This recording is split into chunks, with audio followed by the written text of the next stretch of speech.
آپ کو ایک اہم ترین خبر دیتے چلے کہ کراچی شہر کے مختلف علاقوں میں تیز ہواؤں کے ساتھ بارش کا سلسلہ شروع ہو گیا۔ سپر ہائی وے اور ملکہ علاقوں میں وقفے سے بارش کا سلسلہ جاری ہے۔ اس کے علاوہ ملیر اسکیم 33، قائد آباد، یونیورسٹی روڈ، گلشن اقبال اور گلستان جوہر میں بھی بارش ہو رہی ہے۔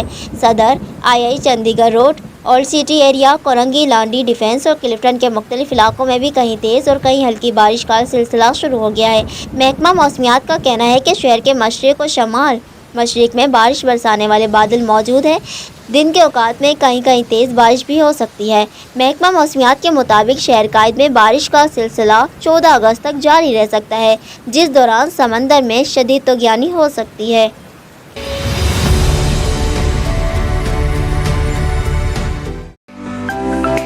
To watch more videos, please subscribe to our YouTube channel and click the bell icon.